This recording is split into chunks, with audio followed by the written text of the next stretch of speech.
या ठिकाणी काही सूचना या पुरवणी मागण्यांच्या चर्चेमध्ये मांडल्यात। त्यामधल्या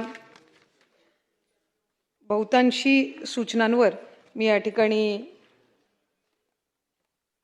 उत्तर देण्यासाठी त्याचबरोबर मागण्या मांडण्यासाठी उभी आहे। सन्माननीय सुधीर मुनगंटीवार साहेबांनी महिला बाल विकास विभागाने चंद्रपूर जिल्ह्यामध्ये महिलांसाठी सखी निवास, वसतिगृह आणि संस्था मंजूर करावी या संदर्भामध्ये सूचना केली। चंद्रपूर जिल्ह्यामध्ये नोकरी करणाऱ्या महिलांसाठी 2 वसतिगृह, सखी निवास, एक चंद्रपूर शहरमध्ये आणि एक वरोरा येथे मंजूर आहेत। तसेच महिलांसाठी 2 वन स्टॉप सेंटर, एक GST भवन चंद्रपूर आणि एक पंचायत समिती चिमूर इथे कार्यरत आहेत।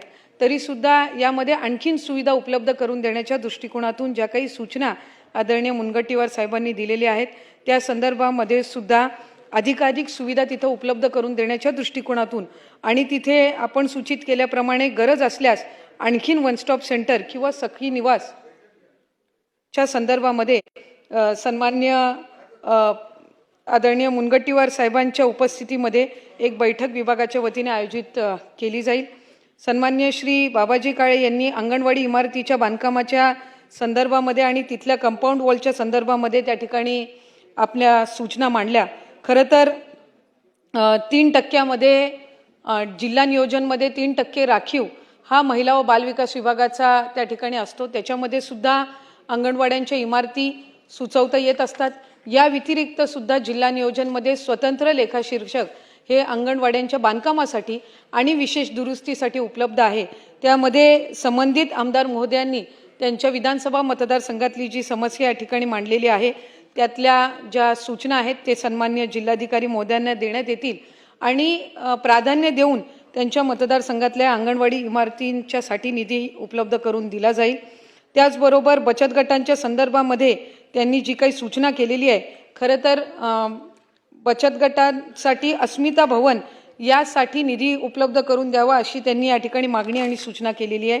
संबंधित बाब ही ग्रामविकास विभागाच्या अंतर्गत येते, त्यामुळे उमेद अभियानाअंतर्गत जे ग्रामविकास विभाग आहे यांना आम्ही त्या संदर्भामध्ये त्यांच्याकडे माहिती दिली जाईल आणि सन्माननीय आमदार महोदयांच्या या मागणीनुसार तिथं जर जागा उपलब्ध असेल तर यंदाच्या वर्षी ग्रामविकास विभागाकडून लवकरात लवकर त्याची मंजुरी मिळवण्याच्या दृष्टिकोनातून जो काही पाठपुरावा आहे तो केला जाईल। श्री रमेश बोरनारे साहेबांनी अंगणवाडीच्या इमारती संदर्भामध्ये या ठिकाणी 92 अंगणवाडी केंद्राच्या संदर्भामध्ये जी काही सूचना केलेली आहे त्या सूचनेनुसार तिथल्या जिल्हा परिषद छत्रपती संभाजीनगरचे मुख्य कार्यकारी अधिकारी यांना सर्वेक्षण करून त्या संदर्भातल्या उपाययोजना आणि त्याचबरोबर प्राधान्याने तिथल्या अंगणवाडींना जर इमारत नसेल तर ती उपलब्ध करून देण्याच्या दृष्टिकोनातून यंदाच्या जिल्हा नियोजनमध्ये तरतूद करण्यात यावी अशी सूचना सुद्धा विभागाच्या वतीने दिली जाईल। प्रभात संघासाठी उमेदसाठी एक कार्यालय उपलब्ध करून देण्याच्या संदर्भामध्ये आमदार महोदयांनी या ठिकाणी सूचना केलेली आहे। त्यामुळे ग्रामविकास विभागाच्या सोबत या संदर्भातला समन्वय साधून त्यांच्याकडून या संदर्भातली कारवाई केली जाईल। अभिजितजी पाटील यांनी बचत गट अस्मिता भवनचा पुन्हा एकदा विषय काढलेला आहे। ग्रामविकास विभागाला सदर त्यांच्या मागणीच्या संदर्भामध्ये आम्ही समन्वय साधू। पंढरपूर येथे वसतिगृह द्यावे अशी सुद्धा मागणी माननीय आमदार अभिजितजी पाटील यांनी केलेली आहे। आयुक्त महिला व बालविकास यांच्याकडून त्याच्यातला अहवाल मागवण्यात येईल। त्या संदर्भामध्ये जागेची एकंदरीत असणारी उपलब्धता निश्चित करून याचा जो प्रस्ताव आहे याच्यावर सकारात्मक जी कारवाई आहे ती विभागाकडून केली जाईल। अर्जुनजी खोतकर यांनी महानगरपालिकेच्या क्षेत्रामध्ये त्यांनी अंगणवाड्यांची मागणी केलेली आहे। खरं तर नवीन अंगणवाडीसाठी केंद्र मंजूर व्हावेत या संदर्भातला प्रस्ताव त्या ठिकाणी आम्ही सुद्धा केंद्र शासनाला पाठवलेला आहे, कारण नवीन केंद्रांची जी मंजुरी आहे ती केंद्र सरकारकडून येत असते। 3% राखीव किंवा लेखाशीर्ष या व्यतिरिक्त डोंगरी विकास अंतर्गत स्थानिक आमदार निधीतून आदिवासी उपाययोजनामधून सुद्धा नवीन अंगणवाड्या मंजूर करता येत असतात। त्यामुळे त्यातून सुद्धा नवीन अंगणवाड्यांसाठी अधिकाधिक निधी उपलब्ध करून दिला जाईल। त्यांनी त्यांच्या मतदारसंघातील अंगणवाड्यांना सोलारची सुविधा आणि स्मार्ट किट उपलब्ध करून द्यावेत या संदर्भामध्ये त्यांनी सूचना केलेली आहे आणि त्यांच्या या क्षेत्रामध्ये यंदाच्या स्मार्ट अंगणवाडी उपाययोजना अंतर्गत आम्ही त्या ठिकाणी त्या अंगणवाड्यांना ते संच उपलब्ध करून देऊ। सन्मान्य नाना पटोले साहेबांनी कुपोषण असेल, बालमृत्यू असेल आणि बालविवाह या संदर्भामध्ये या ठिकाणी सूचना केल्या। खरं तर जर आपण 2019 पासून साधारणपणे याची टक्केवारी बघितली तर दरवर्षी याच्या कुपोषणाच्या प्रमाणामध्ये घट होत चाललेली आहे, पण तरीसुद्धा एकही बालक हे कुपोषित राहू नये ह्या दृष्टिकोनातून उपाययोजना या केल्या जात आहेत। आणि यंदाच्या वर्षी जे 16 जिल्हे आहेत जिथं कुपोषण अधिक प्रमाणामध्ये किंवा जिथे अधिक प्रमाणामध्ये लक्ष केंद्रित करण्याची गरज आहे त्याच्यामध्ये आम्ही उपाययोजना या करत आहोत।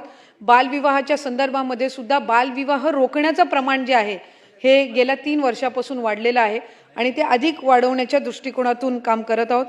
अंगणवाडी सेविका आणि मदतनीस यांच्या मानधनाच्या संदर्भामध्ये सुद्धा त्यांनी सूचना केल्या।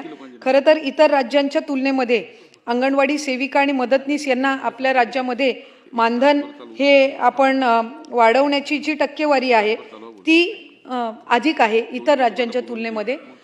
मधल्या कालावधीमध्ये 2020-21च्या कालावधीमध्ये सुद्धा काही मानधन वाढ करण्यात आली आणि 2024 मध्ये सुद्धा मानधन वाढ ही करण्यात आली आणि आता अंगणवाडी सेविकेस दरमहा 13,000 इतके मानधन आणि 2,000 इतका प्रोत्साहन भत्ता आपण देतोय आणि मदतनीस यांना दरमहा 7,500 मानधन आणि 1,000चा आपण त्यांना प्रोत्साहन भत्ता देतोय। त्यांच्या इतर मागण्यांच्या बाबतीमध्ये सुद्धा आपण अधिकाधिक सकारात्मक आहोत। सन्मान्य आमदार बाबासाहेब देशमुख यांनी अंगणवाडी सेविका आणि मदतनीस यांच्या संदर्भामध्येच जी मागणी केली त्याचं उत्तर मी आधीच्या उत्तरामध्ये नमूद केलेलं आहे। प्रत्येक तालुक्याच्या बचत गटासाठी कॉमन फॅसिलिटी देण्यात यावी, त्यासाठी बचत गटांना निधी देण्यात यावा अशी त्यांनी जी सूचना केलेली आहे। ज्या बचत गट महिला आर्थिक विकास बचत गटांच्या मध्ये स्थापन करण्यात आलेले असतील त्याच्या संदर्भातली कारवाई ही महिला व बालविकास विभागाकडून करण्यात येईल आणि जे ग्रामीण भागातले उमेदमध्ये रजिस्टर आहेत तर ते ग्रामविकासकडून करण्याच्या संदर्भामध्ये योग्य ती कारवाई ही केली जाईल। सन्मान्य सदस्य सन्मान्य आमदार विक्रमजी पाचपुते यांनी त्यांच्या इथल्या भिक्षेकरी गृहाच्या संदर्भामध्ये जी काही या ठिकाणी सूचना मांडलेली आहे त्या संदर्भामध्ये माझ्या दालनामध्ये स्वतंत्र बैठक आयोजित केली जाईल आणि तिथं काही सुधारणा करायच्या असतील त्या निश्चितपणाने करण्यात येतील। सन्मान्य आमदार देवेंद्रजी कोठे यांनी अंगणवाडी सेविकांच्या परिवेक्षितेतील पदाच्या पदोन्नती संदर्भामध्ये काही अडचणी ज्या मांडलेल्या आहेत त्याची सुद्धा नोंद घेऊन त्या आणखीन सुरळीत कशी करता येईल ती पदोन्नतीची प्रोसेस यासाठी सकारात्मक पावलं उचलली जातील आणि नवीन अंगणवाड्यांसाठी शासनाने जे केंद्र शासनाकडे प्रस्ताव पाठवलेले आहेत त्यामध्ये त्यांच्याही विधानसभा क्षेत्रातील काही असतील त्याचा सुद्धा पाठपुरावा हा विभागाकडून केला जाईल। अमोलजी खताळ यांनी संगमनेरमध्ये झालेल्या ॲसिड हल्ल्याच्या संदर्भामध्ये या ठिकाणी प्रश्न मांडला।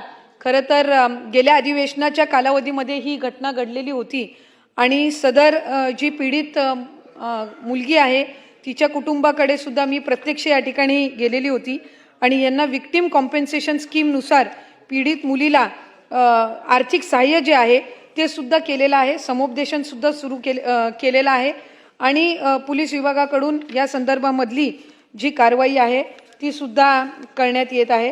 त्यामुळे इतर काही सदस्यांनी सुद्धा काही ज्या सूचना मांडलेल्या आहेत त्या संदर्भामध्ये योग्य ती कारवाई केली जाईल।